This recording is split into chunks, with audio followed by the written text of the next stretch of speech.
lot is that they like to ship certain characters together, and surprisingly, a lot of their ships work really well. I love it. It's like they just have so much imagination for these characters that already are so like imaginative the way they've been concepted and brought to life. Like they just bring more life into it by depicting them being human and sweet and chill. You know, I love it. It's beautiful.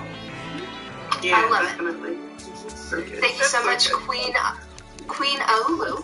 Moving on to the next piece. Oh, snap. Yes. Oh, snap. Our boy John Hensley. You remember John Hensley, Anna? We've had him on the show a couple times. His art. Oh, definitely. Yeah, this is way cool. This is amazing. He posted this on his Twitter, tagged us and everything. We immediately had to jump at the chance to have him on here. This is a Shadow Dancer skin for Chonga by the John Hensley. It is gorgeous. Oh my god, this is amazing. I love this. I've just been learning how to play Chonga too, so I'm like extra like yes please, more skins please. Make sure you tell him that. Tell him that on Twitter. He'll lose his mind. Let's talk about the bunny though. Let's talk about the dark energy bunny. Dark energy spirit bunny. I love him so much. This is so gorgeous. As always, he does us a favor and includes all of the ultimates, all of the fighting and everything like that on the side.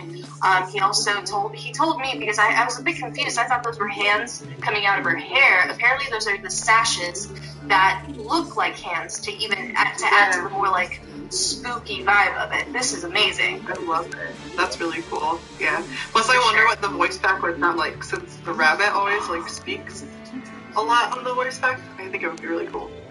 Like a demonic bunny? Absolutely. Love it. Ship it. Let's go. Let's go, guys. All right. Thank you again, John Hensley. As always, we love your stuff. Moving on to this next piece, we've got Omiko Cherry, and this is Soul just hanging out in the forest. Just hanging out, you know? Girl gotta just chill sometimes. Oh my gosh, I have love to say, I love it too, and what's best about it, my favorite thing is that the position, obviously, like it's, you know, it isn't straightforward. There's a lot of depth to it, obviously. Like she's contorted, doing a backflip. She looks so cool. That is a very hard pose to manage, especially with such a monochromatic character, and they did such a good job. For sure, yeah. I love how playful it is too, because Soul always kind of strikes me as a more playful goddess, and I think it's really fun. Good job. For sure.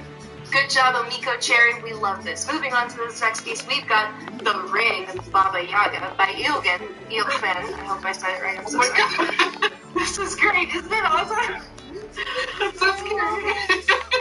This would be a great Baba Yaga skin. Not just Halloween themed at all. This would be an amazing Baba Yaga skin. And instead of like a house that follows her around, it'd be cool if it was like a Mario pipe that just like popped up. You know, she just popped out. It would be amazing. Yes. Oh my god. Alright guys, thank you so much. We're going to move on to the pick of the show. Iogen, thank you. Our pick of the show is this amazing Amaterasu by Rajan Vincent. I hope I said that correctly. I'm so sorry. Yes, look at this. Oh, the metal is crazy. I said that on Twitter when I saw it. Just like the texture on her, like the mid part of her is nuts. Good job. I love the depth and also the use of the blur tool with movement. They did such a good job with this, and it is like Amaterasu is one of those goddesses that is insanely detailed with her bamboo splinter armor and everything like that. This is just insanely great. And just the smoothness, the color as well, like that light peachy to lavender to purple. It's gorgeous. Yes. Congratulations for being our pick of the show. We love you guys so much.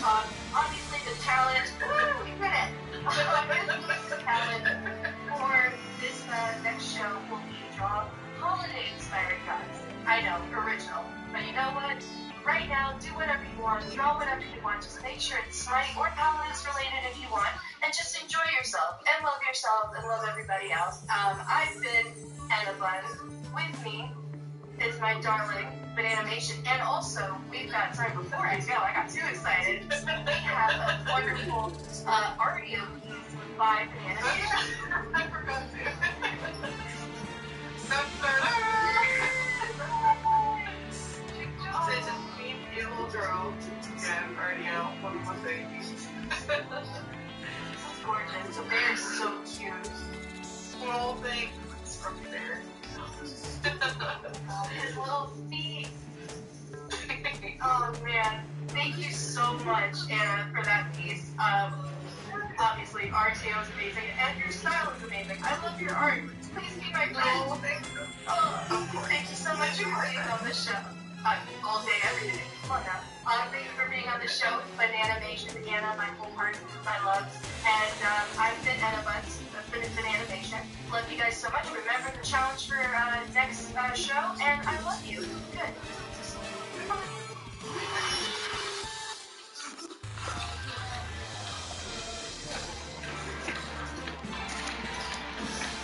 Well, another episode of the Art Showdown, and another episode where I marvel at the talented people we have both working here and in the community. You all are awesome, and always great to get a chance to see the stuff that you all work on. Of course, I am still here joined with Inna and Anna. I think I did a good enough job on that one, making them sound distinct. Another great episode. Hope you all had some fun. It sure looked like you did.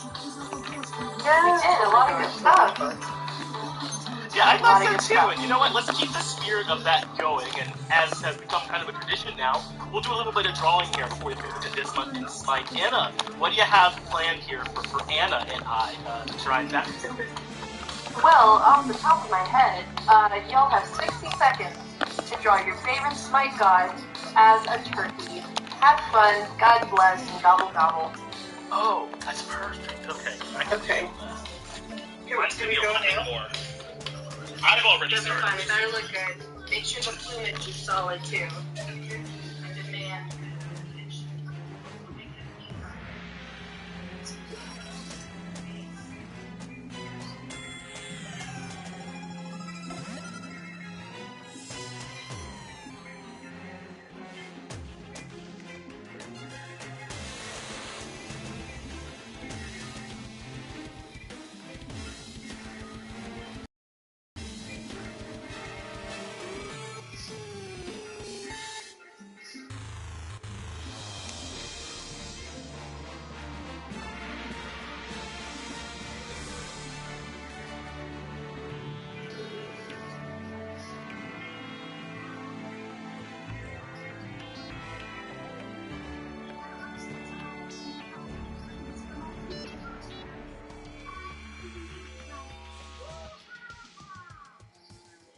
Given a transformation style, you really shouldn't try to copy it.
Exactly right.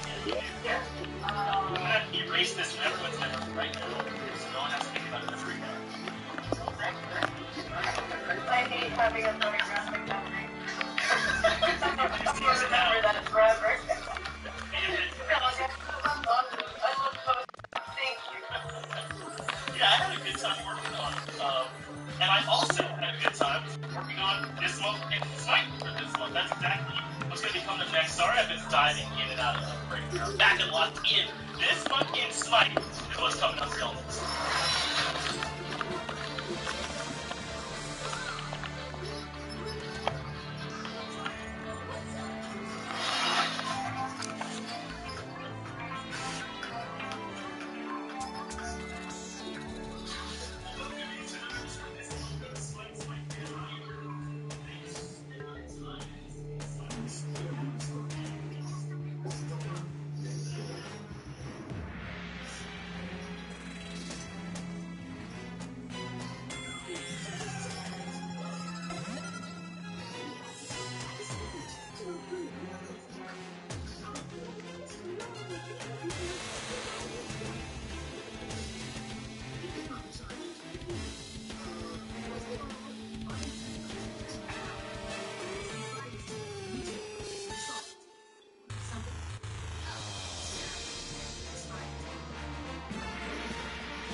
Well,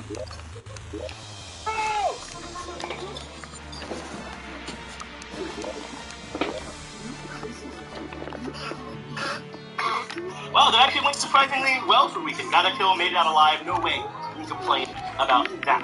Now, as someone who personally screams a lot during my own gameplay, I kind of felt a sort of kindred spirit kinship with this next guy. Let's play the clip and maybe turn the audio down just a little. No. Okay.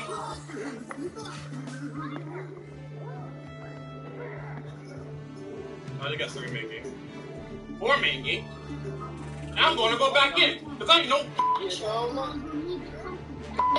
good? What's good, you way? Nah, bro. We about this. What's good? What's good? I'm out here. Nah, bro. I'm out here. He's out here. You heard it from him himself. I actually love that last fan.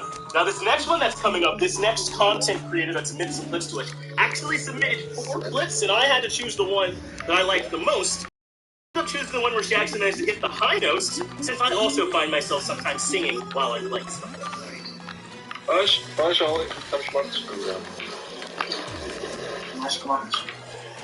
caralho, ó, caralho. Nossa, tá limpa tudo, nossa, tá limpa tudo.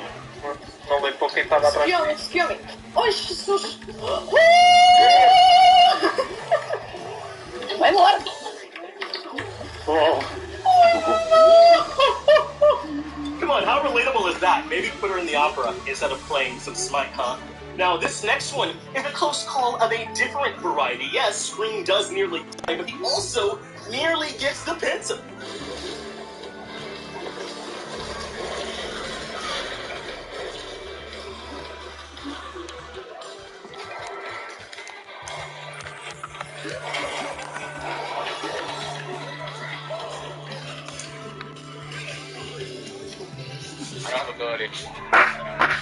Finally.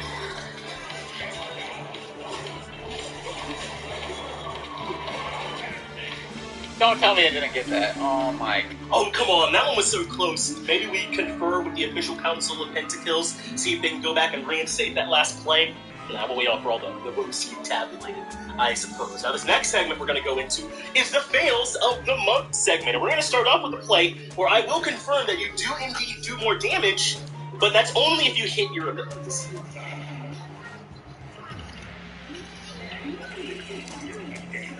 Yeah, I'm pretty sure I just do more damage than you do. Me? No. That's... Oh!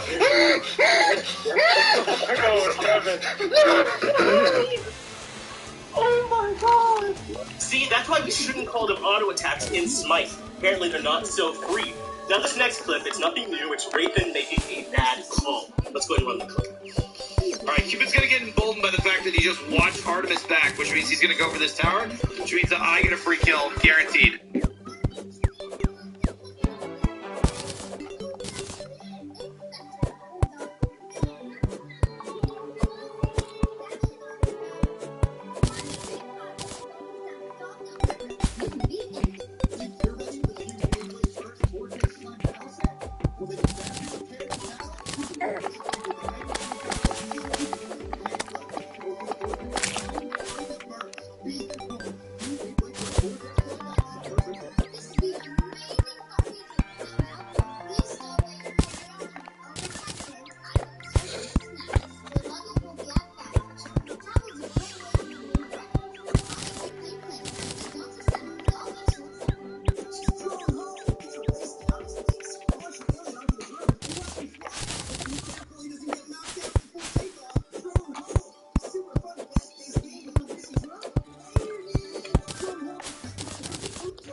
This may actually be the real Beast Boy.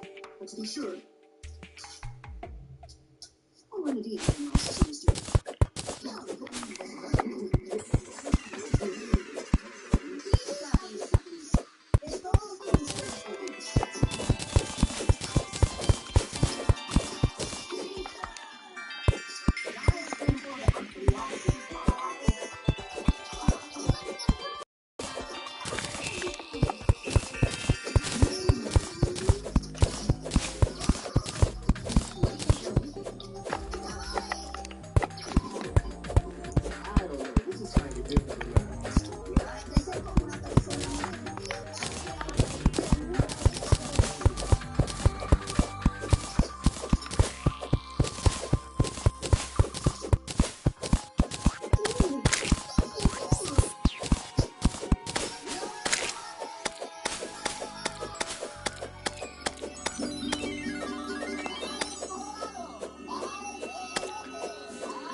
I'm trying to teach them important stuff, like how to be suspicious and get things.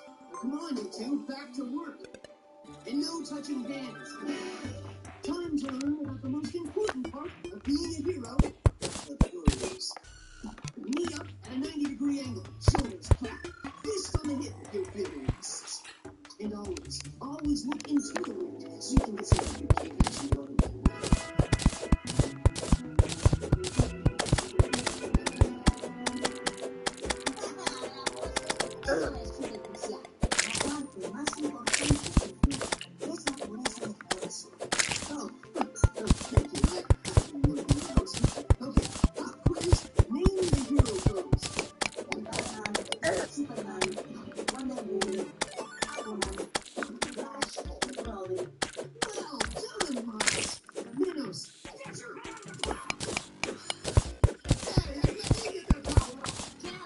Beast Boy.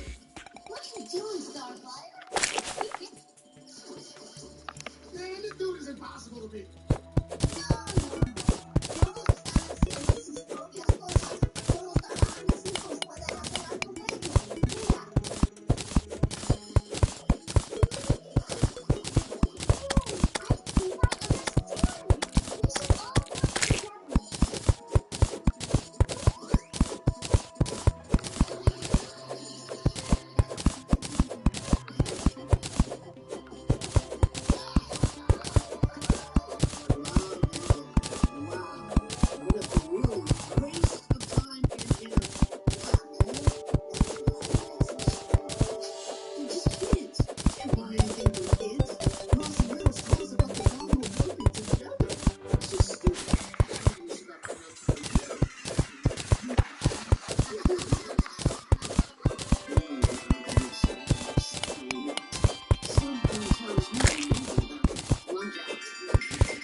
Without that troublemaker brother of yours. Now, show me what you've learned.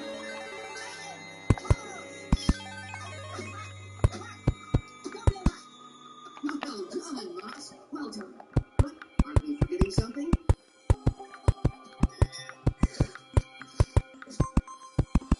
Yes! I'm finally getting through to you. Hey, Rob, have you seen Noodles? Sorry, it's not my problem anymore. You didn't do something to him, did you? What? Of course not. He's probably around somewhere.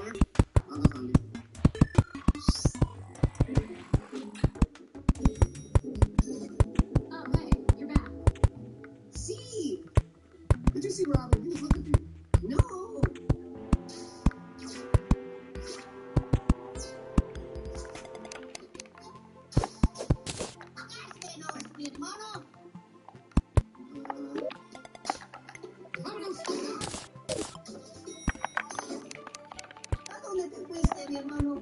Pero loco, trato de esconderme de ti.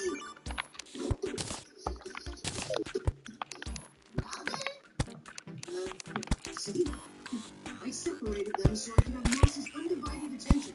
You should be ashamed of yourself. But I'm not. Look how well Moss has turned out.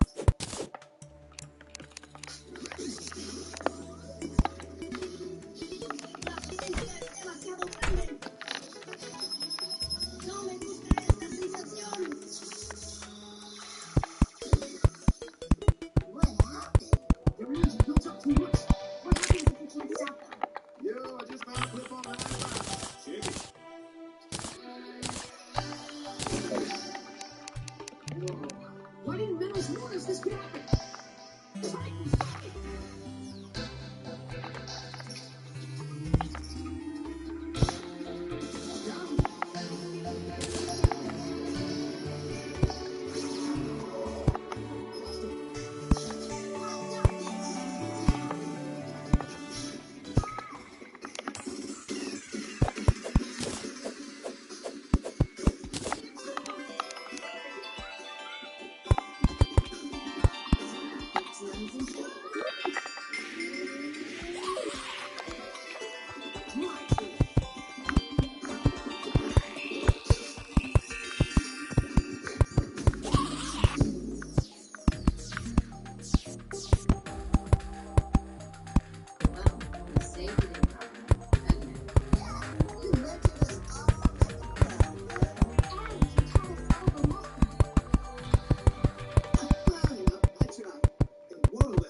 Sometimes you have to sacrifice yourself for the greater good. Whoa! That was not the best yet. The last thing was put yourself in the spotlight and all the glory. You guys never really anything.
And don't forget to catch the food and meals in the airplanes with the great kitchen.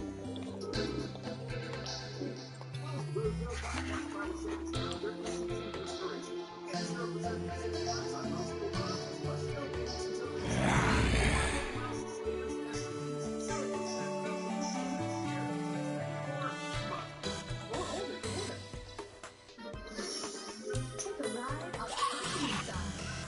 Mickey and Minnie's Runaway Railway walk Mickey Mouse exploring into McDonald's.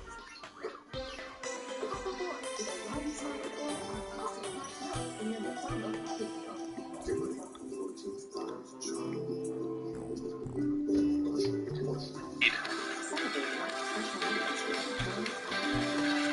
I get nothing, he backed off.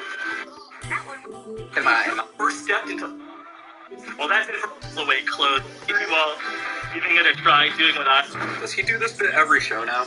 You think I watched the show? You and the Smite audience have that in common. Loki! Get back here. I'm done monologuing. What's with the yelling, buddy? You seem hostile. I mean, you tried to kill me. What? No, I did. Issue 1 of Smite? Seriously, when did this show get production? Zeus, if you recall. I don't. I only play Assault. It's the only mode you're still relevant. I didn't actually stab you. That was my trick knife, a toy. Let me demonstrate.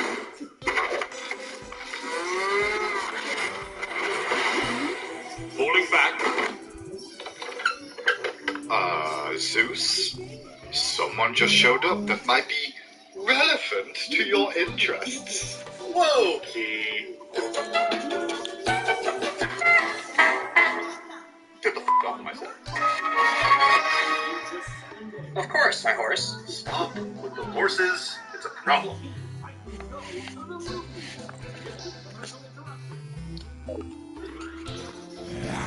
Hello and welcome in everybody to the legendary Tanuki Update Show. And would you believe it?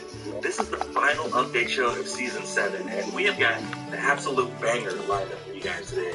You got a ton of awesome skins, some balance changes, and of course, the reveal of the final god of Season 7, our newest hunter to join the battleground, Don Zaburo. And here to break things down with me, I always got this squad, my trusty pals from the design team, Pon and Clumsy. How are you guys doing today? Doing really well.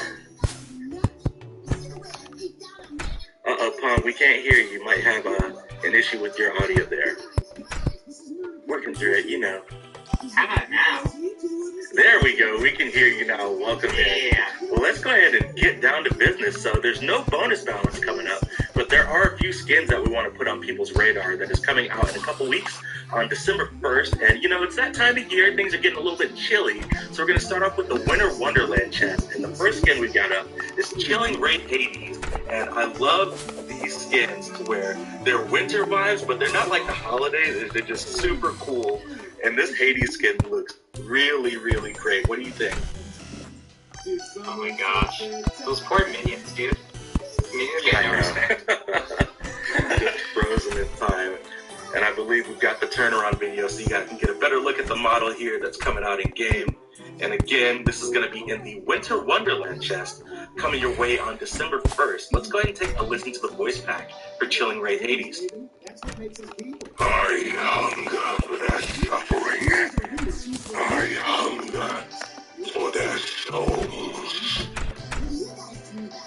There we go. I cannot wait to play with this one. I know. Gosh, details on some of the armor and the back piece. I love 80s skins because they always have like the particles and stuff that you can semi-see through, but they're looking really cool. And on an alternative note, still in the Winter Wonderland chest, but a little bit more lighthearted, you've got Snow Kitten Bastet. And I'm loving this one. It's got the fashion vibes, the snow leopards going on. What do you think about this one, Fonzie? Yo, I was looking at the kittens. They look so vicious, but at the same time so cute. Can't wait for them to tear people apart again. I know, right? Well, let's go ahead and take a look at the turnaround here so we get a little bit more details at the model that's headed your way. Oh my god. Oh, there we go. The kitties definitely look cute and ferocious. I love the light blues and the whites as well. This one looks awesome. Let's take a listen to the voice pack for this one. Wiz Collection. My fans on Patu are gonna go wild. There we go. This one is headed your way in the Winter Wonderland chest. But we've also got a couple more things to end out the Odyssey Reckoning for this year. We'll kick things off with Demon Scourge Athena. This one is kind of in the Demon Hunter skin line that we've done. In the past, I believe we had like a Jinwei skin and maybe an Izanami skin. But we got a Guardian this go around. So pulling up the card art here, I love the vibes here. Fawn, what do you think? Oh my gosh, this theme, like the kind of like the like demon witch hunter feel where you have like that kind of like the leather armor and stuff. It's so cool. I just love this theme on top. Yeah. I know, this is awesome. Let's go ahead and take a look at the model in game and check out a little bit more details there. I love the shield. All the details look awesome. Oh, that's sick. And I just love, you can see like her tool belt. She's got like all the tools that she would need. She's going out on a mission to hunt some demons. Let's go ahead and take a listen to the voice pack for this one. I am the watcher at the gates. If you have any hope not to perish, pray I survive. There you go. And the last scan headed you guys' way on December 1st is Sacred Arrow Rama. This one's also going to be available in the Odyssey Reckoning as we get towards the end of this event. And we had kind of a darker skin with Athena, but this Rama skin, I'm loving the light vibes. Definitely looking angelic. I love the feathers. This one's super dope, and I can't wait to take a look at it in game. Oh my gosh. So bright. Yeah, this game always kicks ass. Ooh, looking at game. That's There we go. Why do his arm look like actually like on fire? Yeah, I know, right? I was about to say, he's got like some fire, shooting the fire shots, literally. Let's go ahead and take a listen to the voice pack for Sacred Arrow Rama. Only together can we stand against evil. Simple and clean. Got the vibes. He's a man on the mission. That wraps it up for all the content that's headed you guys' way on December 1st as part of the TMNT update, actually. Now let's go ahead and start kicking off some community news. We definitely want to let you guys know about a few things before we hop into all the balance changes headed your way. So I'm just going to rattle through these and we'll get through it. First up, we've got the TMNT Battle Pass that is still live in-game. Definitely get radical on the battleground if you haven't already. Pick up the Battle Pass, unlock Leonardo automatically, and you guys can work your way through to unlock all the turtles, plus radical recolors for all four. Next up, we've got Prime Gaming. That is still happening right now. If you're watching on Twitch and you have an Amazon Prime account, you can link that account to your Hi-Res account and get Cosmic Power Anubis for free. So go ahead and head to primegaming.com/smite, or you can click that crown in the top right corner of your screen to claim that reward for free.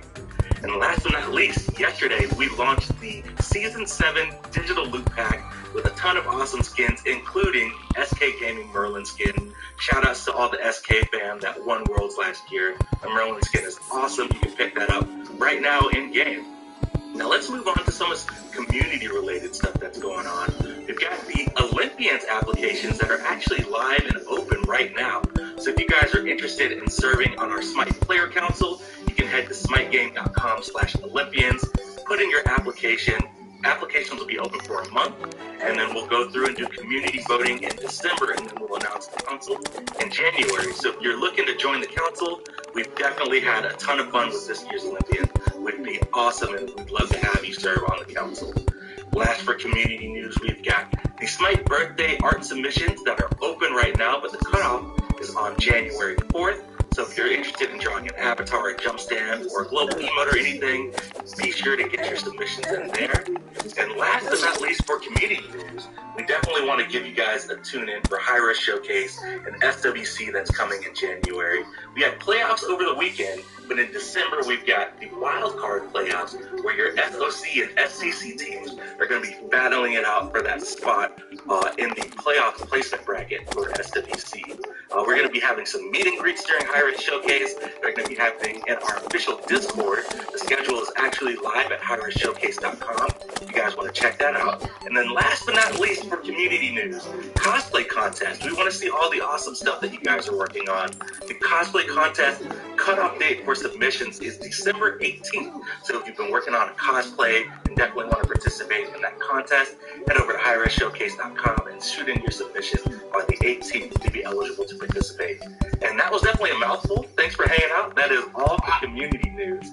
Let's go ahead and kick it off and start talking about 712, the last update of the season. And we're going to start off with some quality of life stuff. And I'll defer to you guys. The first thing I want to talk about is this new end of match lobby that we're working on. What's going on with that, Vaughn?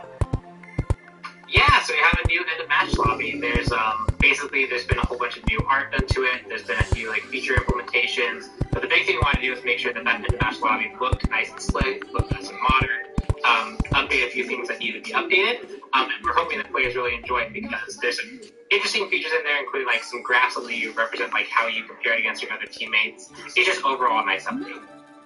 Yeah, for sure. I think we've got some screenshots that we'll be able to toss up on screen and kind of show people the updates that are coming up. But pretty much, we took everything that's in the end of match lobby and kind of cleaned things up and made it a little bit more accessible and easier to access the information, especially for those that are playing on controllers. So this is kind of the cleaned up results screen. We've got the worshippers and experience on the other side. What I'm really looking forward to is some of the scoreboard stuff. There we go. I believe we're going to go ahead and show off.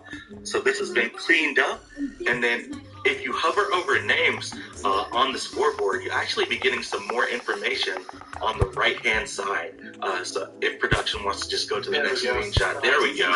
This is what I'm looking forward to. So all of that information that was on the scoreboard in the in-match lobby is cleaned up, easily accessible. You just hover over a name and you get all that information on what happened in game. Exactly, just making sure that at your fingertips you can see all of it.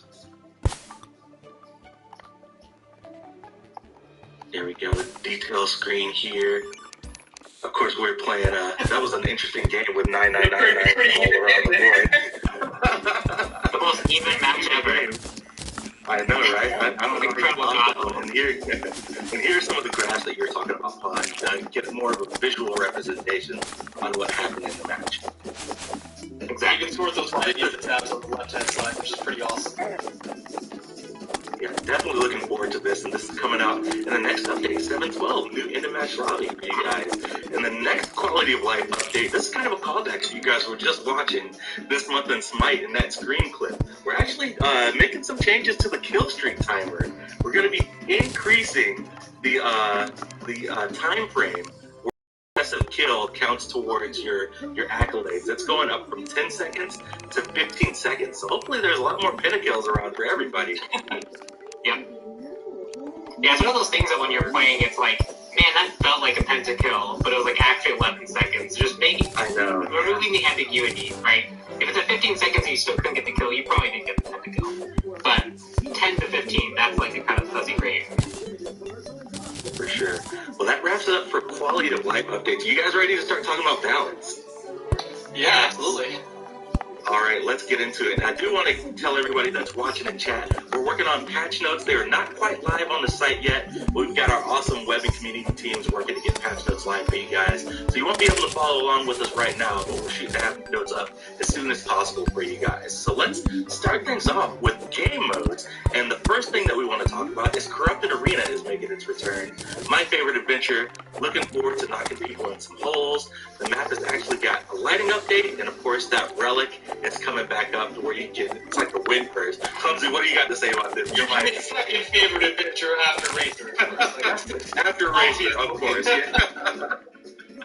For sure. Well, I'm definitely looking forward to Corrupted Arena. I know, right? This is my favorite one, like I said, after Racer. But I'm looking forward to coming back in game. Next up, let's talk about Conquest. So SWC is coming up in January, and this is actually going to be the last season that we're going to be seeing some competitive play on the current map. So we're actually making some changes to the Conquest map to give it a proper send-off. We've got a video that we've got to show you guys what we're doing, but we're adding the World Championship logo to the mid lane. We've got some statues of some of the past World Champion skins hanging out across the map. We're going to have banners of all the teams participating. And then we're making some changes to the Fire Giant pit to call out Thor's hammers crashing down. There you go. Here's some of the statues that are going to be in the map. And there you go. There's Thor's hammer kind of hanging off in the Fire Giant pit. It's going to go live in 7/12, and this will be played during the World Championship. So definitely looking forward to all the esports that are happening. SWC in January, final competitive play on this map. Definitely looking forward to giving it a proper send-off. Let's go ahead and get right into balance now, guys. So no item balance changes this go around. We're looking to make just our last balance sweep before the Worlds, so we're looking towards starting things off with meta nerfs. Let's talk about Ross. We're going to be making a nerf to Solar Blessing, decreasing the physical power, magical power, and protections on the ability. So Ross definitely been seeing a lot of play, so we're tuning down his 3 a little bit. Yeah, he's been doing pretty good. He was one of those characters that like people kind of were like playing around a little bit with, and then we gave him a few buffs, and he really grows into prominence, especially the movement speed slow, be able to remove it with Solar Blessing, or not Solar Blessing, his 2, the one that burst the stuff. But we like that playstyle, we like that utility he has. The Solar Blessing was providing a bit too much, so we're just decreasing the power, protections, and magical power a little bit just to take some of the edge off, especially when you're sieging an objective or sieging a defense. Alright, next up on the list, Erlang Shin's going to be seeing a nerf here. Spot Weakness is going to be increasing the mana cost and decreasing the base damage. What's going on with Erlang, Clumsy? Yeah, I mean, Erlang is, we see him being brought into the meta a lot, and then sometimes we give him a couple of small nerfs and he just falls off completely, but right now is one of those times where you're seeing a lot of Erlang Shen, especially in the jungle. So we wanted to touch a little bit on his spot weakness, find his actual weakness, and bring that into a bit of the light, increasing his mana cost, decreasing his damage just a little bit. We don't think it's going to really knock him off of his pedestal. He'll still be pretty strong.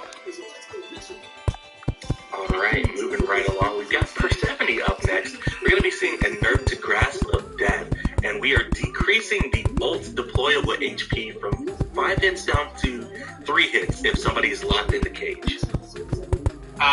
More specifically, if it hits a wall and not a player. So if you miss the Persephone ult and you don't actually cage someone, its health will be decreased from 5 to 3 automatically, so it's really easy to break it off the wall.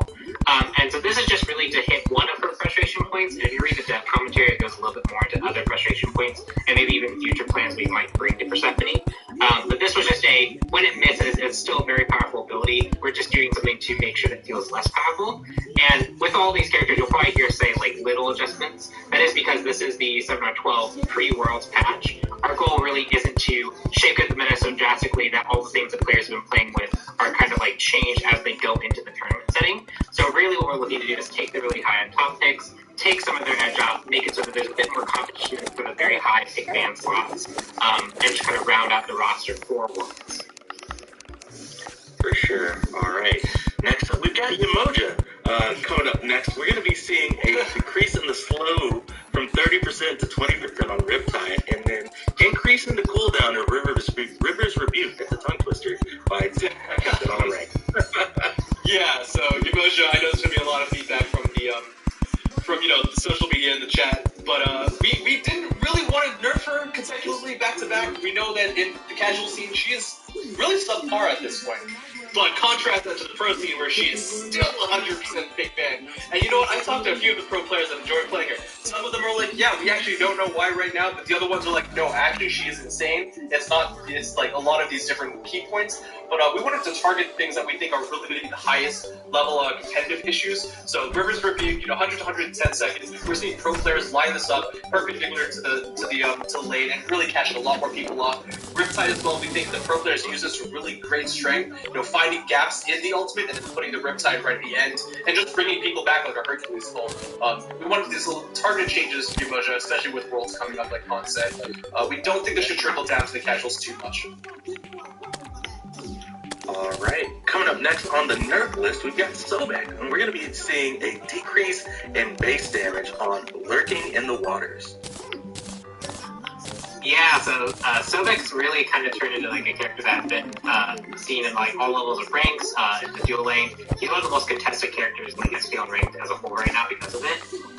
There's people who are more contested than him, but he's very high up there. And so we're just looking to take some of the ult base damage away. This ultimate chunks really, really hard. So the 50 base damage across all ranks. It will mostly affect his level 1, but it will persist that the whole game and just create opportunities where Sobek won't quite be able to secure kill just off a pluck 3-2 ult and getting someone stuck in it. So a little bit more team play required to get kills. Alright, moving right along. I think this is last up, maybe not last up for nerfs, but maybe for a while. We've got Set up next, a guy that saw a whole lot of play over the weekend in playoffs. We're going to be making a change to Skewer, increasing the cooldown from 8 seconds to 9 seconds.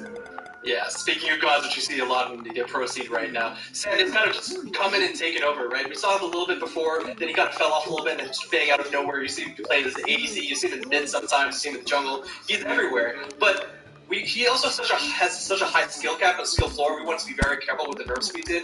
Targeting Skewer for just 1 second is really going to impact in lane and in the jungle, slowing down his clear, and we think this is going to be a good start, and we'll see after that if we need to get more. For sure. Alright, let's start talking about some buffs, and we got the Morgan up next. We did it, chat, we did it, Reddit, making a change.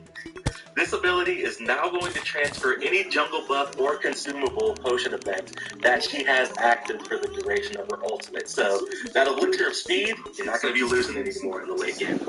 Yeah, I think we literally saw the Reddit thread about this yesterday, which is funny because we already have all those attachments together and everything, so we're already doing this. But yeah, that's one of the things you just felt bad to lose the thing that you spent 3K or 1.5K on. Just there's some rule clarification too, when Morgan transforms into the other god, all she does is copy copy their item in their current build, not really anything else they have equipped, that's also still consistent. So you shouldn't expect that all of a sudden you have a 3K potion from the person you transform into. Right. Alright, and then moving on along, we've got kind of a set of changes here. We'll kick it off with Zeus, though.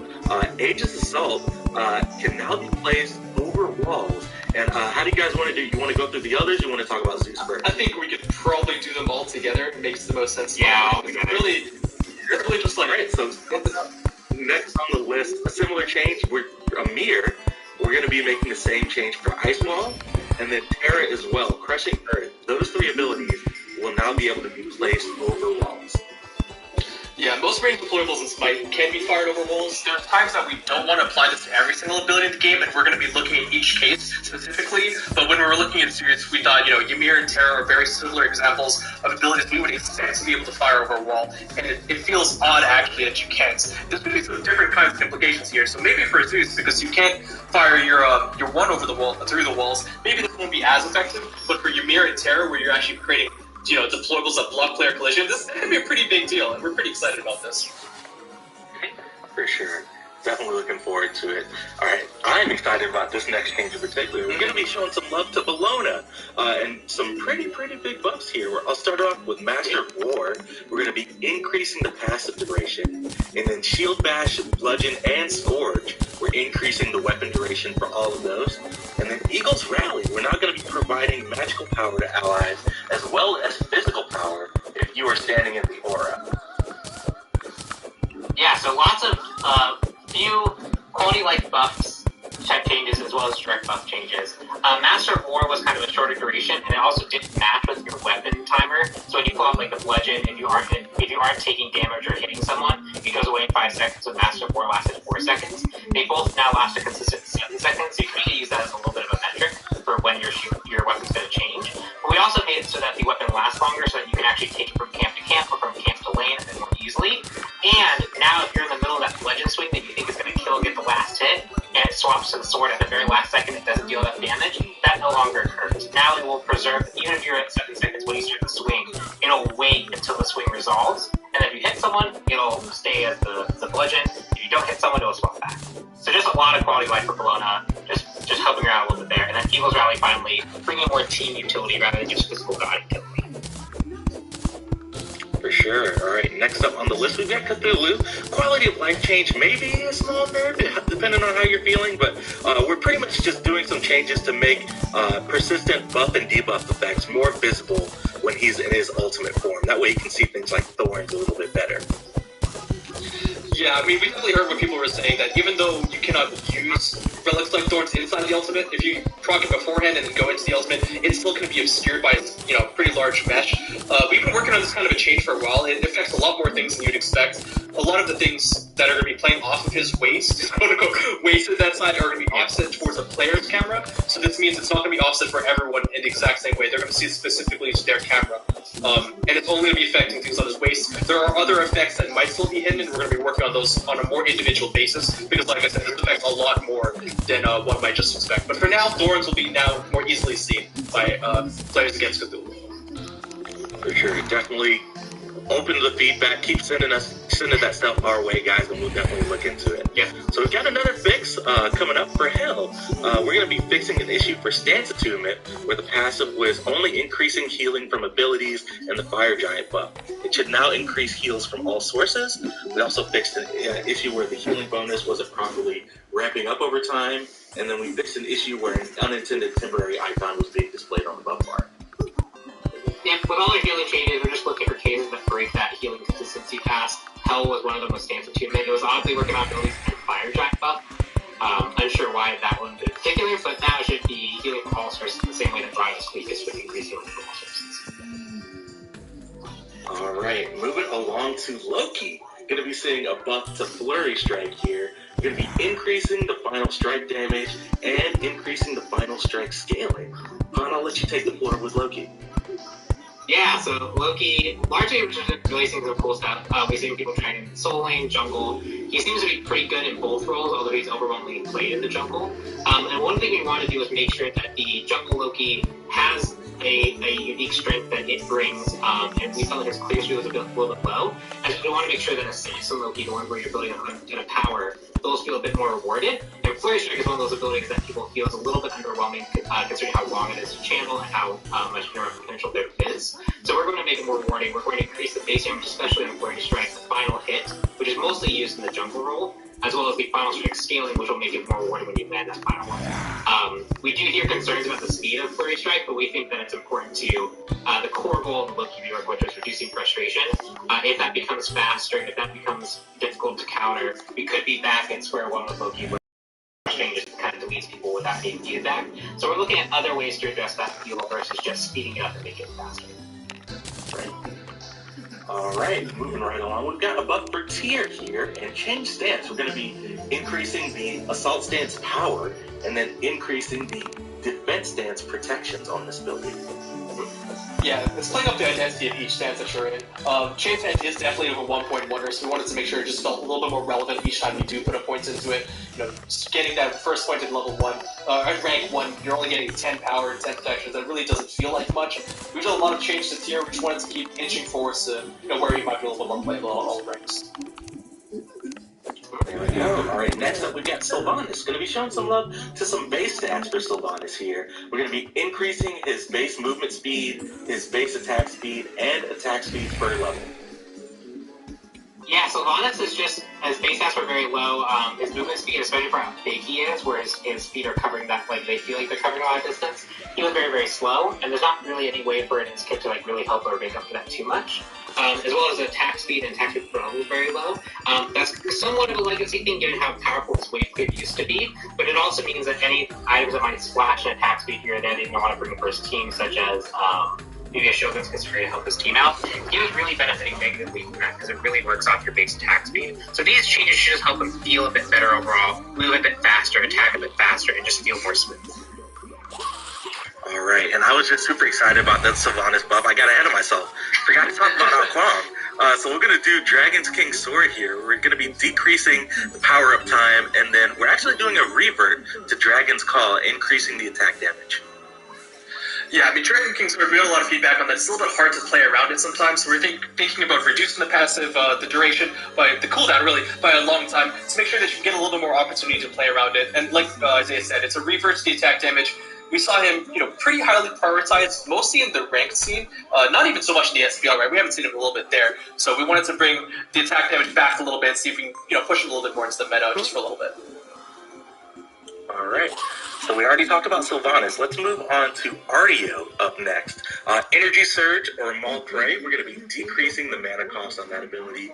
Decompose, we're increasing the duration of the debuff, as well as Shapeshift.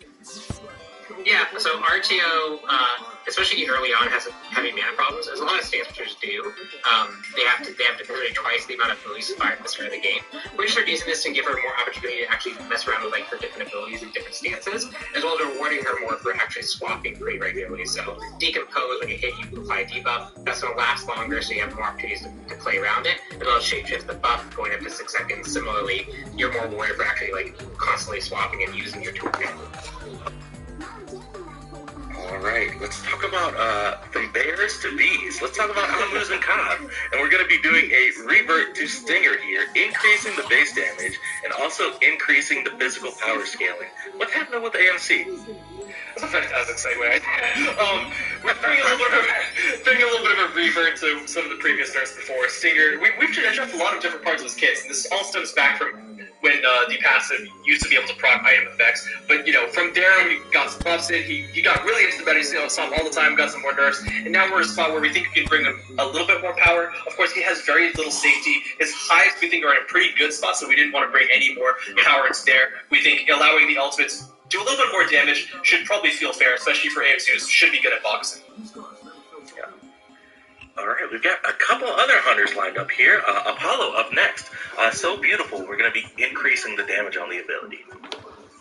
Yeah, just a pretty simple buff. We've done a lot for Apollo to help him overall make better use of his passive, have a bit more utility. But I think one thing that's holding him back just the areas that's beautiful is really just a damage ability. It's pretty straightforward. It helps try to passive a little bit, but we're going to make that damage portion feel a bit more pronounced, increasing the base damage. His clear should go up, and his opportunities to use this in boxing trait should go up. Alright, and then last up for hunters for the patch, Artemis. Transgressor's Fate. We're going to be increasing the deployer range from 35 units to 40 units.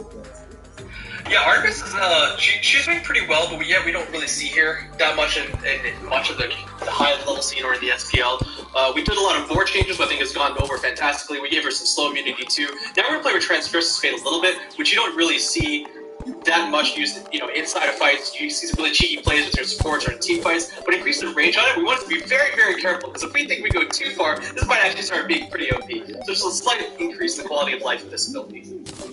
Yeah.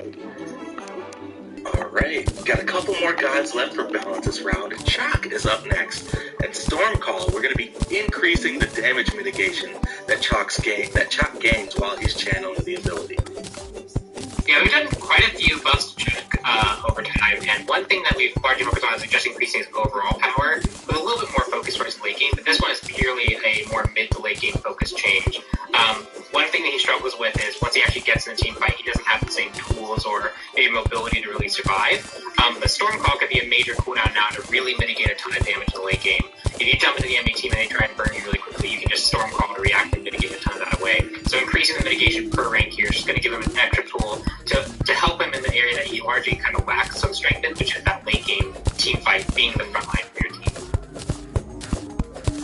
Alright, and last up on the list is Opwatch. I know a lot of people have been asking for some Opwatch buffs. Yeah. Well, we're going to be doing a lot here. So, first up, we're going to be fixing an issue where boss monsters could kill his deployed corpses.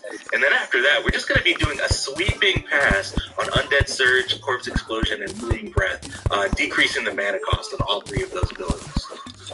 Yeah, I mean, Upwatch is one of those gods that does extremely well in non-conquest game modes, and while we are okay with certain gods not necessarily being meta or pro-viable in conquest, we think Upwatch could get a little bit of love there.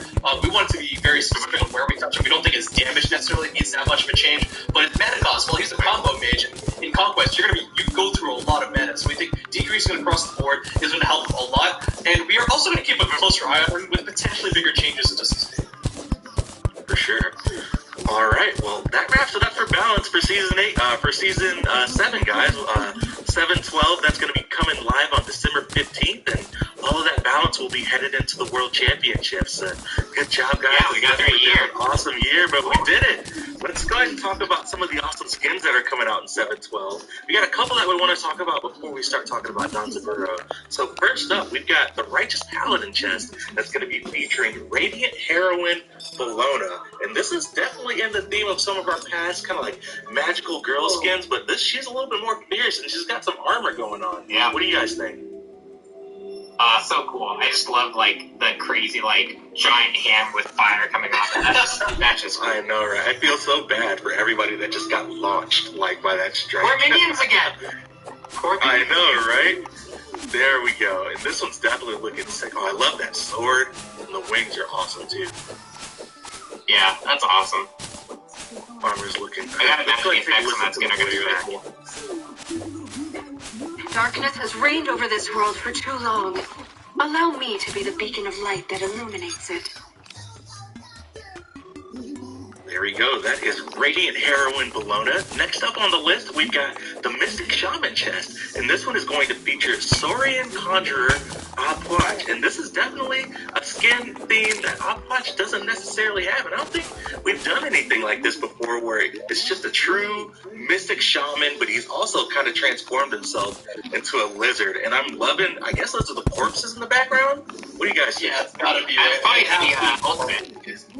Oh, yeah, that makes sense. Like the corpse minions going out, whereas I think the skin is fantastic. I'm super excited when we take like a base god and really change their theme. Like this could be a whole different lizard god himself. I think this is awesome. Oh, for sure. Yeah, I'm definitely looking forward to seeing how this model looks. Oh, yes. Oh, look at the details that we've done to like the face too to kind of give the reptilian vibe, and I'm loving the headdress as well. Super. Yeah, Opwatch is like kind of like posture and like twitches, like even feel like correct. It's cool. Yeah. Yeah. This is awesome. Let's go ahead and take a listen to the voice pack for this one. Only through true knowledge can you achieve power. pick. Love it. I know, right? This is awesome. Well, that's all the skins that we have to talk about right now. We definitely have a lot more coming up towards this, but it is time to talk about Danzaburo, the legendary Tanuki, the next god coming to Smite. We'll be right back on the other side of this break.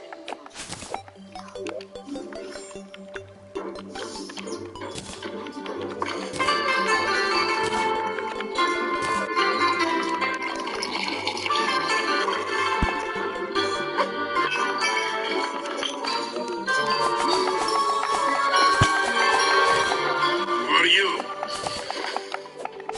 I am a humble sake merchant.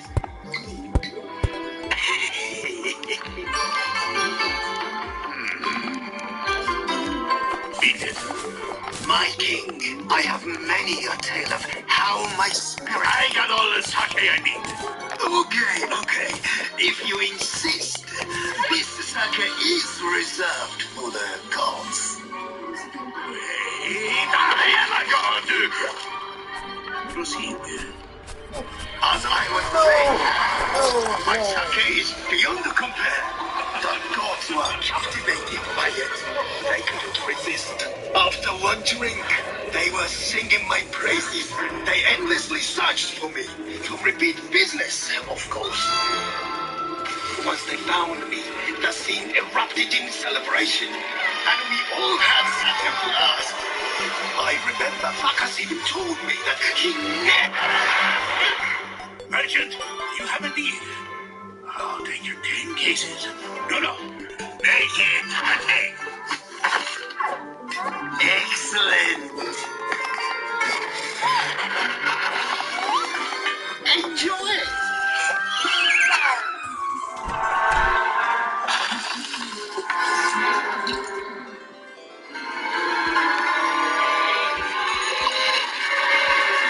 The shell.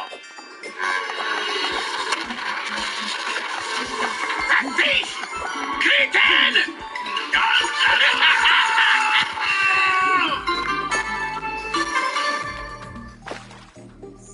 Welcome back, everybody, and how about that trailer? Just so fun. I am definitely super stoked to start talking about this legendary Tanuki. Such a trickster, such a playful guy. Let's go ahead and get right into it and talk about Danzaburo. Who is he? What's his lore? And what was our kind of strategy or direction going into this, guys? Oh, Clumsy might be muted. You might be muted, Clumsy. Wanted to just make sure it wasn't just fun, right? Just get there we go, yeah.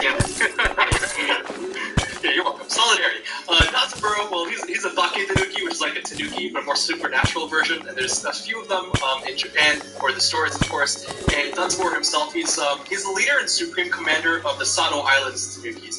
And the Tanukis in general, and Danzaburo, and all the Bake Tanuki, they're very trickery. You know, they're tricksters by heart. They're very playful. They're not really evil in nature or anything. His reputation in Danzaburo is not really all that bad. There's lots of different fun little stories, and it's really, when looking into Danzaburo, we're just taking all those stories and all those fun tricks that he played on people in the stories, and I really wanted to play up on that. So some of my favorite ones, which are just so absurd, the ones that I talked in the different brainstorm meetings, like Bake Tanuki in general, not just Danzaburo. I mean, there's stories of how they would hide in a bridge, and people would walk over the bridge, and then just when they reach the other side, they just find out that their hair is shaven, like, it's just gone. Like, that's it. Or other stories where, yeah, look at the card art, which I think is phenomenal, with the, like, yokai stuff going on, too. Another story is where the Tanuki would disguise himself as a wine bottle, and when people would try to pick up the wine bottle, they'd just start rolling away and become impossible to catch.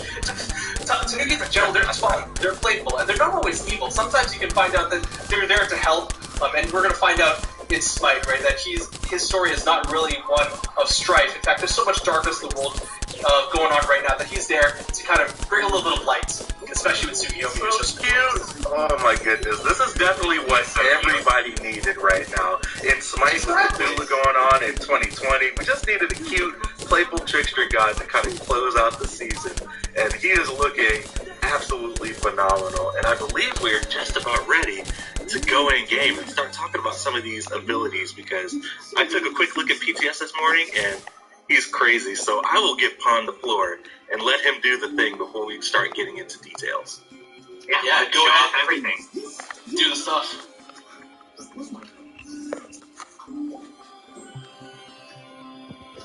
Nice. Where's the ball go?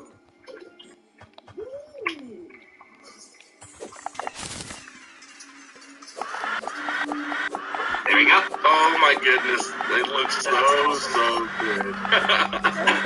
Awesome. Let's go ahead and kick things I'm off. sure Talk people about can see here. Bruce. Yeah, game audio may not be working, but we've got the visuals for now.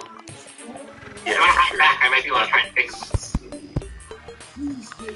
Yeah, if you want to come back to the cameras, Pond is looking to it. But as you guys saw a quick look at the kit here, and we can kind of start talking about the passive before we go in game. So the passive is dubious savings, and Clumsy, I'll let you take it away here.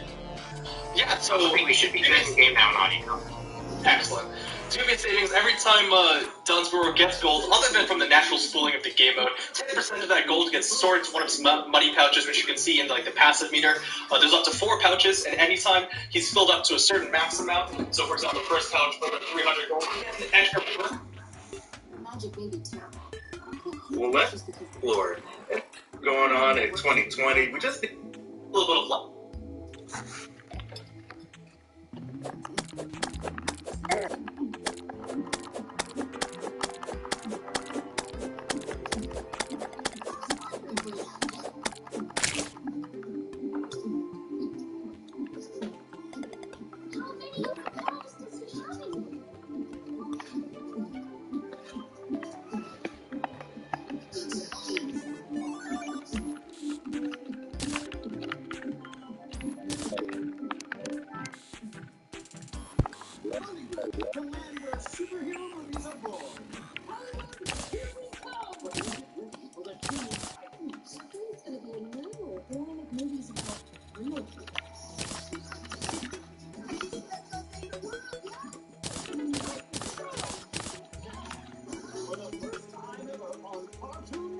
It's Teen Titans Go to the Movies. Next commercial interruption. Next Wednesday at 7. It's a Saturday morning celebration. This is going to be amazing. So get ready to dig it. Look. The new Saturday specials.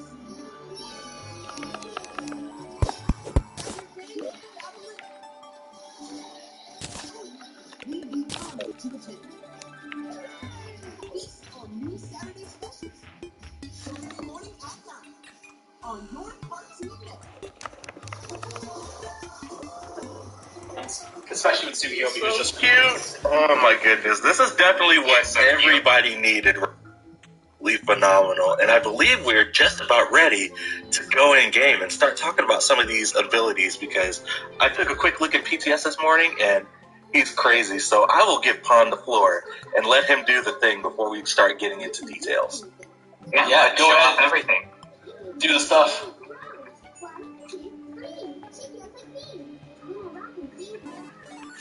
Nice.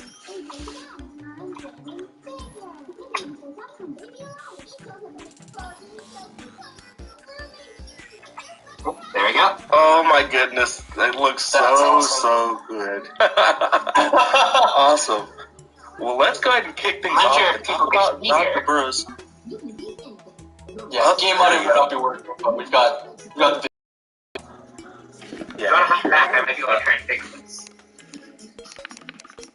Yeah, if you want to come back to cameras, Pond is looking to it. But as you guys saw a quick look at the kit here, and we can kind of start talking about the passive before we go in game. So the passive is dubious savings, and Clumsy, I'll let you take it away here.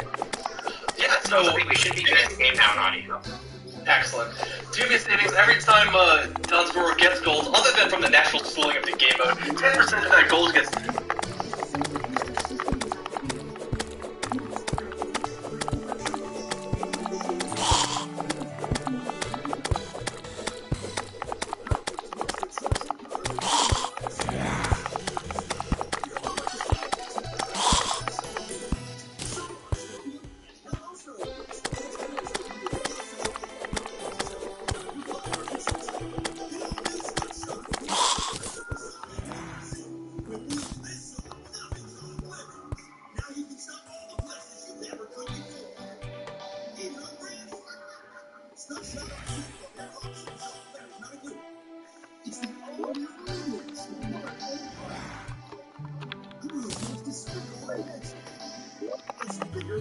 Just more awesome. This is why it's the new sparkling fire with the triple shot test.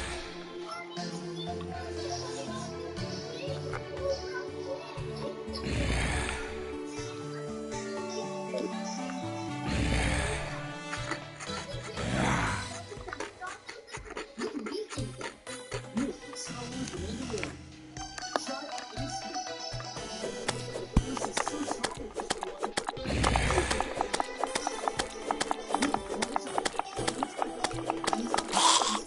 Episode 7.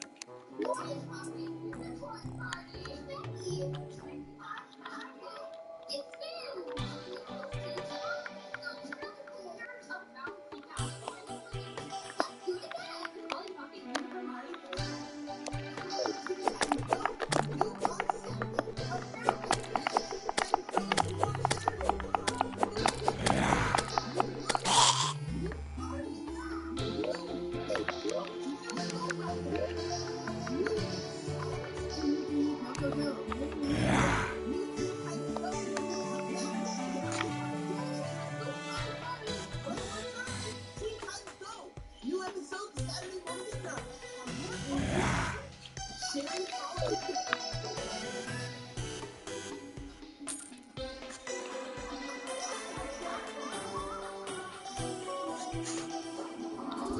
Listen up. I'm the leader of the Titans, and I say the command. Sorts one of his money pouches, which you can see in like the passive meter. There's up to 4 pouches, and anytime he's filled up to a certain max amount, so for example, the first pouch for the 300 gold, an extra burst of gold, obviously giving you more than what you've invested, as well as permanent power. You got your 4 different money pouches to fill up throughout the game. Definitely loving this. And this is something that we've never done before, with kind of a quest mechanic for earning gold and getting bonus gold off of that. Super cool. Let's talk about gold. Yeah, I was gonna say let's talk about gold, but Fool's Gold this go around and his ability 1. Yeah. What's going on with Fool's Gold, Clumsy? So with Fool's Gold, Dunsborough doesn't just have 1 money bag, but he's got 3 that he fires outwards. 1 in a straight line and 2 slightly at an angle. These money bags, they pass through and damage minions and they stop on the first god. They also ricochet up to 2 times, and once they finally reach their max destination, they stop and they start exploding into a bomb. They start taking away, they have like a 1-second timer before they blow up in an explosion. If any of these money bags actually hits a god, they also drop a money coin that Dunsborough or his ally gods can pick up to gain golds, like straight up into Dunsborough's inventory. So be note there that if you're the support for Dunsborough or his friends, if you pick up that gold, you're giving it to Dunsborough, you're not getting it yourself, unfortunately. He's tricking his teammates and the enemies all in one go, just to kind of earn that gold. I'm loving the theme so far. How he just plays off of, he's just a humble merchant, kind of like he talked about in the trailer. He's just here to get his gold, but he's also here to trick people. But another thing that he is all about is his sake and his alluring spirits. What's going on with ability 2? So with ability 2 alluring spirits, Dunsborough takes a quick swing of a sake bottle. He gains a little bit of health before he throws it out, and once he throws it out, it deals damage in that inner circle, and then in the outer circle, it starts slowing enemy gods. And it slows up to 3 times, and if it hits that 3 stacks, then it'll actually taunt the god towards the sake bottle. Now you can see the sake bottle has hits if it gets killed by the god that attacks it, or anyone else on that team. It will be destroyed early. Also, if the enemy gods that are taunted in the taunt CC get hit for a maximum amount of health, they will be broken out of the effect early. So you can't just 100-0 someone that's being taunted. Yeah, and I think a note that I'm seeing here is that taunt is it's got no DR on it, so it's a pretty strong taunt on the sake. 1 second taunt with no DR, that's right. Looking good here. I'm loving the vibes here. So we've talked about Fool's Gold, we've talked about sake. We got to talk about the tricks. What's happening with Tanuki trickery and the leech that we kind of teased last week? So yeah, but quick preamble on this one. There were so many fun movement abilities we wanted to do. Like, could this take the spot of that? We couldn't obviously do all of them. I'm sure people can think about what they wanted to see from maybe, Tanuki lore. But this one I think came out phenomenally. Dunsborough creates a field of, bamboo and vegetation around him, where inside this area, he's slow immune. He takes less damage from specifically basic attacks. Enemies inside that area are slowed, and he also gets that hastalis effect, so he can attack with free movement and no basic attack penalty. Now, the thing is if he leaves this field early before it expires, he turns into a leaf, among other leaves that mimic his exact movement. So you can see there's a big proof of effects, and he's all these other decoy leaves. And this is what we tease, which is kind of stealth, but not really, because enemies can see this. Now, there's a green glow around which one Dunsborough is for himself and his allies, but enemies will not be able to tell that. They will just see any one of these two. There's a very short window where Dunsborough is not going to transform out of the leaf if he's attacked, but after that window, we're talking about 0.5 seconds, any attack from enemies or from if Dunsborough himself attacks, he'll revert back to his normal state. That's super awesome. I'm loving the kind of take on, it's not quite stealth, but it's still, got some illusion there, some trickery. I'm loving the effects on this ability as well, and the audio, the music. I'm loving how we got some of the traditional Japanese instruments as kind of audio cues for all of these abilities. The sound design is great so far. The effects, just the anime, all the teams together have come so far. So awesome. I know we usually reserve that praise towards the end, but I wanted to say that specifically now. Oh, for sure. All right, let's talk about the final bang, the blast, the Uproarious Rocket. What's happening with this ultimate ability? Alright, Uproarious Rocket. Well, Dunsborough, using that leaf magic, he summons a magical leaf, and then he turns it into a bamboo rocket. And while he's preparing, you can aim only within 180 degrees during the pre-fire. And once you fire, you can just fire it like a normal projectile. Bang! He can fire it, it'll lock onto gods. It'll also collide with walls with the lock on. So it is pretty easy to dodge if you got a movement ability. But it will go a very far distance when it has locked on. If that's not the range to choose the targeter, that's only the lock on range. But inside the pre-fire, while he's transforming the leaf, you can press the ability again. And please remember to do this, because I know there's a lot of tricks and people who forgot this with Merlin, but you can press the ability again to become the rocket. You'll see the target change from the rectangle to a line, and then you can charge and steer the rocket yourself. If the rocket in any of these forms hits the enemy directly, it'll stun them if they're gods, and deal 50% damage. Oh, that's so cool. Sorry, I can't get over this. This is so awesome. He's just going around. Oh, this is awesome. And is Dunsborough targetable while he's the rocket? Dunsborough is damage immune while in the rocket state, but as soon as he's out of it, he's very much vulnerable.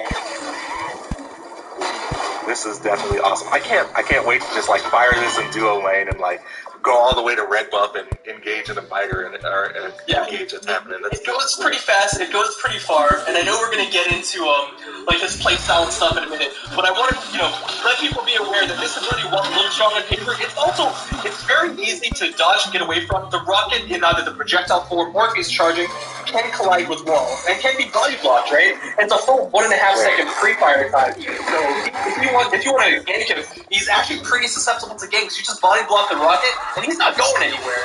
So when you're Dunsborough, be very careful when you're using this ability. It's not the easiest to use in the middle of combat, and especially in the jungle where you're probably not going to get the lock on. You might need to use this offensively in late game team fights.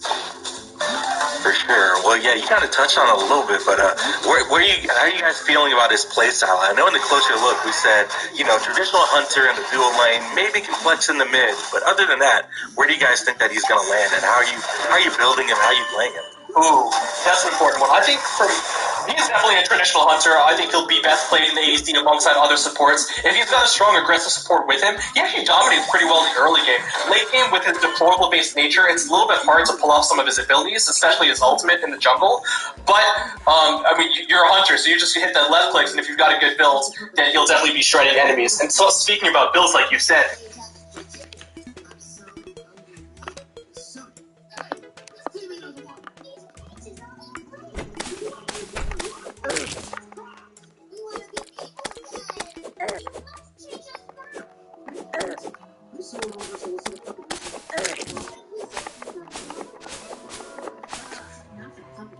Here's the problem. It's time in the month. The visitors rule with distant mystical land. Unlike the souls in the body of the only way to reclaim one's soul's crown to his kingdom is to win the battle before sunset. If we fail, we'll be life-returning with the danger to the consequences fitting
She's all my fault.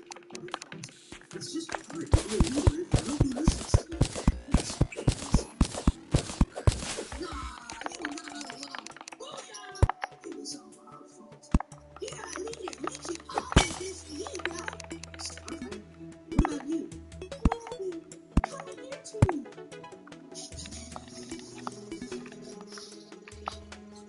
Use that mushroom.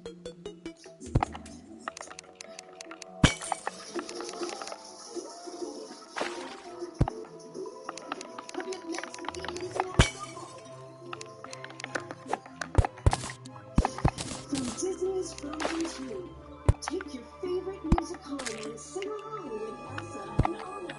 Relive the frozen magic with musical adventure Elsa and Anna. They really sing. Each song told separately.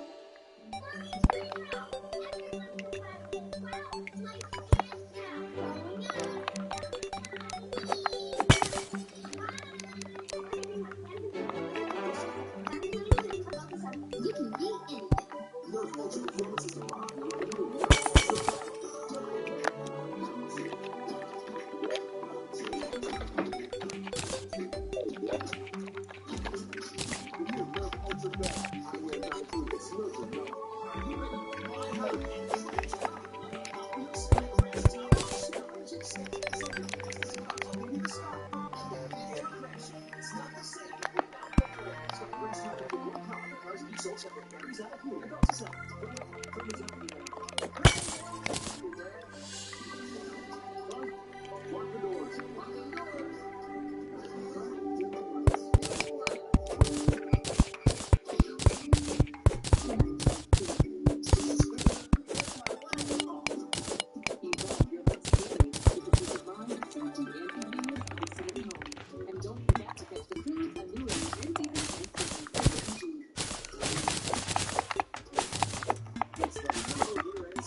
Discounts on 15 brands.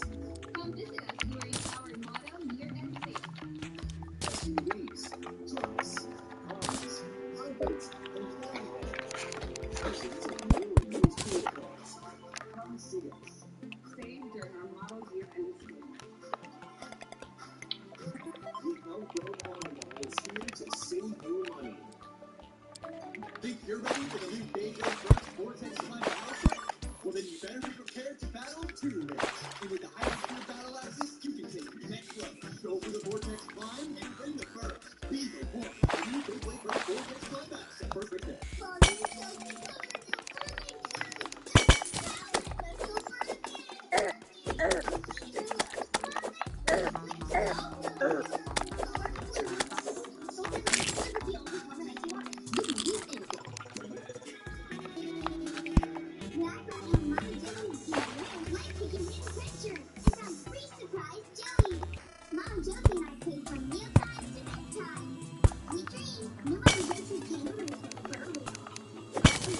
Trucks and cars are teaming up on the Scorpion Steam Raceway.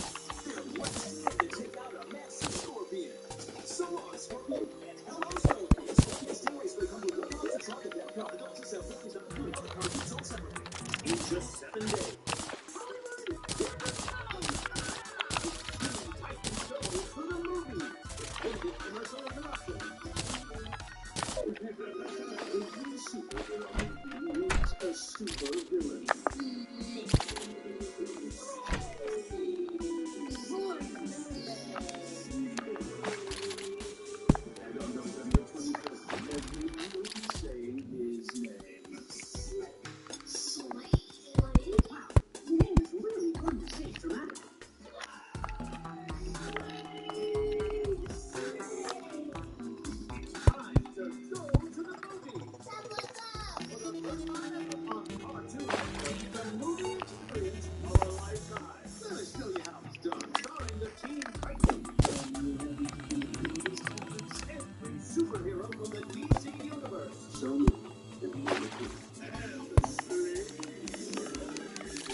while we know that the bow builds and the attack speed build is extremely meta, and it does work well on hunters, including Danzaburo, we have found a lot of success going Transcendence and High Tower on his abilities. So definitely give that a try. Maybe flex him at the Atlantis bow.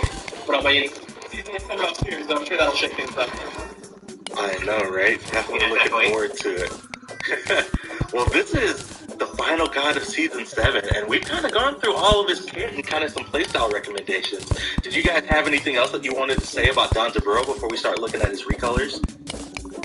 I mean, I think the biggest thing for me is just, like, playing this, like, that 3 ability, the amount of times we have just juked and confused the entire playtest has been really high. You can do some really clever and flashy stuff with this. It's really cool. My favorite ability. Yeah.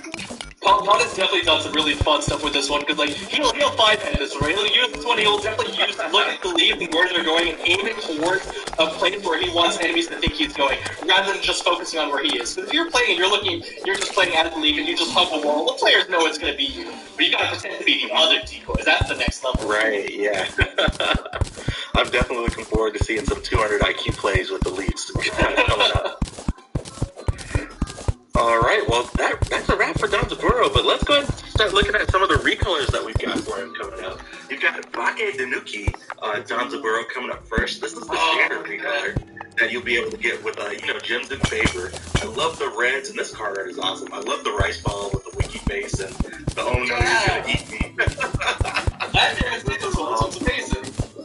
Yeah, this is great, and I believe we'll be able to see just a turnaround video and also be able to listen to the voice pack. So let's go ahead and take a listen. 俺はDanzaburo. Kakate koi. What? Are your subtitles not turned on? So much character. I'm loving this. And also, we noted in the closer look that we did get a Japanese voice actor that's currently living in Japan. And it just comes off super great. Sorry, go ahead, Konzi. Native Japanese voice actor, Dai Sabuchi, I believe his name. He did a fantastic job, and we love the sound and the character that he brought to Danzaburo. Definitely. Well, let's go ahead and take a look at Ascended Danzaburo. This is your 2020 Season Pass recolor. If you've picked up that pass, this card art is so great. Sorry, that just caught me off guard, but you'll get this limited recolor, and this card art is really, really great. If you guys are into Japanese yokai and all, you'll probably see some familiar faces in the background of all the different yokai. A lot of frog in front in the background. Yeah, the frog in front. I think the first time we saw this card art, we looked at it for like 10 minutes, and then we kept realizing, oh man, there's a whole other thing there. Oh, there's another thing over there. Like, it's just chock full. So I know, there's so much going on. And Danzaburo just on top of the sake, just leading the charge in the parade procession. This one is so good. But we got another voice line to share with you guys. Let's go ahead and take a listen. Really going to make me get up and have to fight, huh? Mendokusai. So great. I just love his personality. Easy going. Why am I even here? But I guess I'll hang out for a little bit. It's great. And we've also got the mastery skins. We'll launch Danzaburo with all of his mastery skins. Gold, legendary, and diamond. I believe we have the card art here. We don't have the turnaround videos, but they'll be available for you guys to check out in PTS. But I love this card art too, and it's definitely playing up the gold for the gold skin. Yeah, that's a good point. I love it. This one is looking great. Well, that is a wrap for Danzaburo, but that is not the end of the show. We still have a ton of stuff to go over. So I want to kick things off, and let's start talking about the new event that's coming out in Smite in 7.12, the Smite Friends event. Now, it is getting towards the holiday season, and 'tis the season for giving, so this is going to be a brand new event that's coming out to you guys where you will be able to get a bunch of awesome skins, but also get free rewards that you can give to other people on your friends list or in the end of match lobby if you think they did a good job. So the way it works is, if you buy a bundle, you'll get a couple skins, but you'll also get a token to give a free gift to somebody. And we've got a bunch of awesome skins that we want to show off. And we're going to kick things off with the bundle 1 that's coming out on December 15th with Molten Destroyer Cthulhu. I know it's been a long time coming. We made changes to the schedule. A lot of people have been asking, when's the Cthulhu skin coming out? We are happy happy to show you guys that it is finally here. We're going to go in game a little bit later and show this off to you guys as well, but I'm loving the lava vibes. What do you think, Clumsy? It's sick. I know a lot of people were asking when the real Cthulhu skin's coming out, and I mean, I wanted to see it too, and this does it justice. This is awesome. Yeah, this is great, and I believe we'll have the turnaround video to show you guys some more detail on the model before we go in game. Let's go ahead and take a listen to the voice pack. I shall bring tectonic destruction upon our enemies.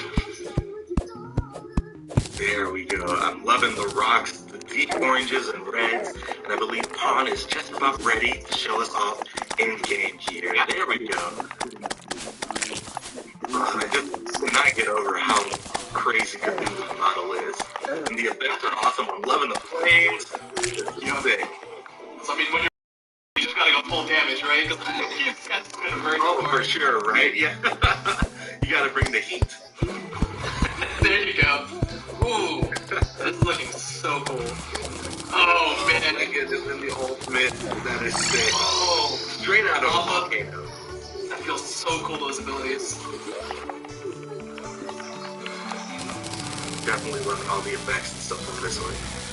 The details on like the lava on the ultimate one are great. That's what I was thinking. That looks so cool. The trails. I know, right? Well, this is Molten Destroyer Cthulhu headed you guys' way in the Smite Friends event, but we've also got another skin in this bundle, Don Saburo. And no, I just didn't say his name twice. I said the name of the skin because he is definitely a Don. Look at this man suited up and suited up, ready to do a heist. This is crazy. And we don't normally ship gods and skins in the same patch, but like I said earlier, we made some updates to the schedule, and we were able to do it for this one. And I am super excited about it. This one looks great, and I can't wait to check out the model. What do you think, Pon? Oh my gosh, the first person to guess what the actual leaf is in the skin instead gets good. Yeah. It's so we'll be looking at that. It's gonna be so good. I know. Let's go and take a listen to the voice pack before we go in game and check it out. New York has never seen a more villainous mobster. Show some respect. Oh, this is so great, and I cannot wait for this skin and the Kuzenbo skin duo lane to pop off. This is just so great. Let's go ahead and take a look at it in game. Pawn is ready. Oh, this one looks so dope.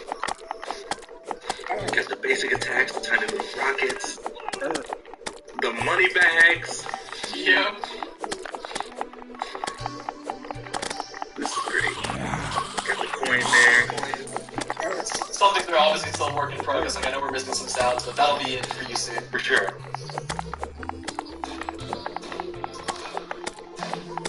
There you go. Alright. Got it. Yeah. Oh man, I love the checkered floor.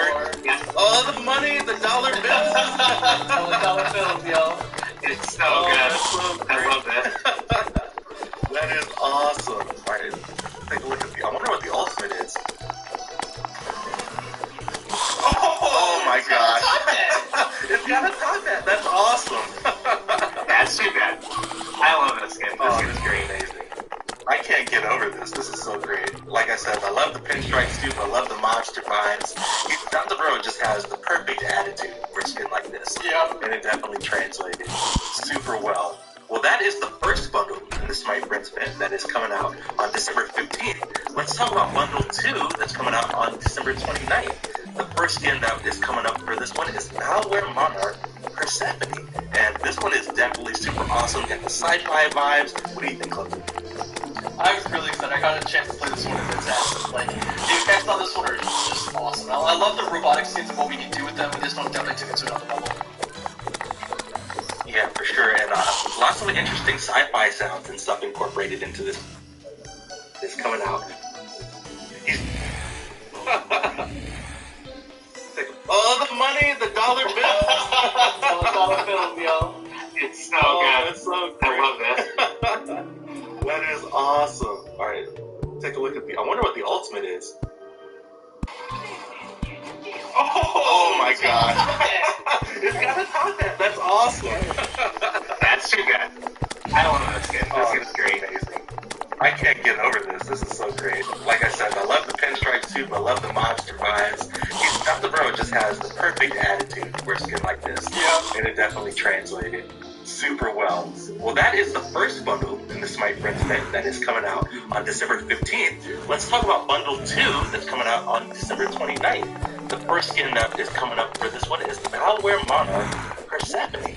And this one is definitely super awesome. Got the sci-fi vibes. What do you think, Clem? I'm really excited. I got a chance to play this one in the test, and like the effects on this one are just awesome. I love the robotic skins and what we can do with them, but this one definitely took it to another level. Yeah, for sure, and lots of interesting sci-fi sounds and stuff incorporated into this kit. I got a note from our audio department, my man Kellen, doing God's work with all the audio and stuff that's coming out. So let's go and take a look at the model. Oh, there we go. Oh, I love the oranges. This one turned out really, really great. Yeah, it's like a more futuristic version of like the Biohacker Collie. Like it's the more futuristic 100 years. Oh yeah, that makes sense. Yeah, for sure. All right, well, let's go ahead and take a listen to the voice pack for Malware Monarch Persephone. Why let your body be a boundary when it can be limitless potential instead? Nice, I'm loving the filters on that voice pack as well. All right, next up in Bundle 2 of Smite Friends, we've got World Tour Nemesis. So we've got the music vibes coming out. Nemesis is definitely a rock star, and as we get the card art ready here, I love this. This is awesome. I like the nothing better than like the weapon.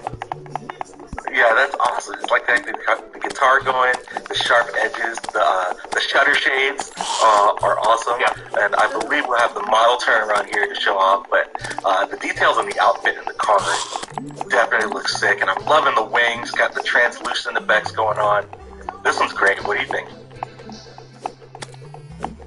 I mean, just swinging around that guitar, right, as a weapon, that's just the coolest, like, thing ever. I wonder what it's gonna, like, look like when you use, like, the Final Judgment. Oh, yeah, that makes sense. I'm definitely looking forward to that one. Let's go ahead and take a listen to the voice pack for World Tour Nemesis. Who's ready to rock and roll? I am definitely ready to rock and roll whenever this skin comes out. This one is looking super cool. And the last bundle in Smite Friends that we want to show off, we've got Zero Gravity Nike. This one's actually going to be available on January 12th. And Nike is definitely taking the victory to outer space. And she's got the spacesuit going. Clumsy, what do you think? She's got little space cat ears too. It's adorable. This is going to be looking awesome while smashing her foes. I like that a lot. Yeah, this one's sick. I love the weapon. She has like a... Oh my God! Oh, that's awesome! Oh, yeah. That is great. That is amazing. Yeah. Oh, I love it. There's nothing's on there. And her personality is kind of like that of like a zero gravity champion brawler. Oh, really I love this. That's so cool. That's amazing. Well, let's go ahead and take a listen to the voice pack for Zero Gravity Nike. Get ready, everyone. The 3x Zero Gravity Champion is ready for another belt. That's amazing. The 3x. Let's get it. All right, and then the last skin in Bundle 3 of Smite Friends, we've got Witching Hour Freya. So a little bit on the spookier vibes here, Halloween past, but you know, a lot of people like to celebrate Halloween all year because it is just so cool. But I'm loving the fantasy fairy tale vibes here. What do you guys think? I'm just happy to see Freya get some more skins with like the high magical fantasy elements in them. Like I think this one's just gonna feel really cool to play. Even if you are a mage ADC, you'll feel a bit more like a mage with this. For sure. That makes a lot of sense. I love the staff, and it's got like the butterfly wings there, and I believe her cape has got some of the butterfly elements there as well, and even a little knot in the hat. This one is definitely looking great. Oh, the socks are on point. AJ would be impressed. That's super good. Let's go ahead and take a listen to the voice pack for Witching Hour Freya. Let's see what kind of mischief we can brew up today. For sure. And like Pon was saying, that weapon is awesome. I like how it resembles a sword. The energy, it resembles like a sharp sword. It's like a scepter saber. Yeah, that's awesome. All right, and then the final reward that we're going to go in game and show off for the Smite Friends event is Phoenix Fury Kukulkan. And this one is so dope. I can't wait to go in game and show this off. I know the animation team has had a lot of stuff that they wanted to call out here. This is great. Reborn from Serpent of the Nine Winds into a Phoenix. I'm loving the details here. I can't wait to see the model. This will be available on December 15th because, like all of our events now, you can buy all to get all of the rewards up front and then just automatically unlock stuff as things come out. But this model looks great. I love the fire effects. If this was a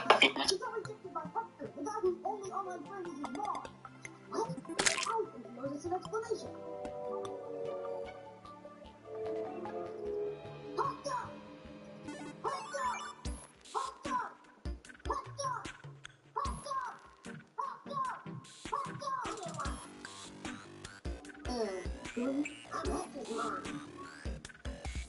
What? Nothing. It's just Hector so.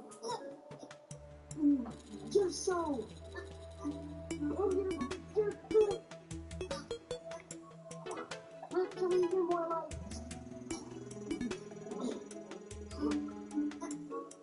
Anyways, Hector.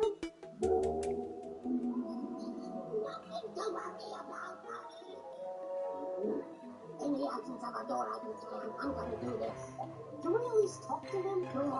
Or we just want to be his friend on no more plus? My baby doesn't need friends like you. Yep, spoke to the door. Come on, Hector. At least talk to us. Just accept our brother's way. This will probably help more friends online. That makes us feel better about not having it in real life.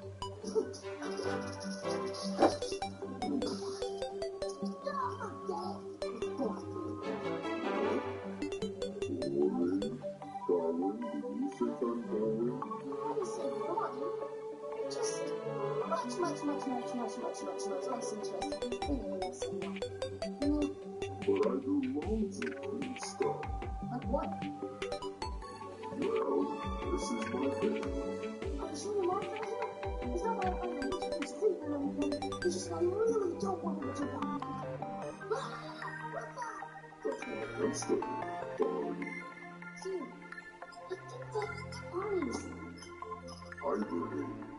He's epic and unfold. Yeah.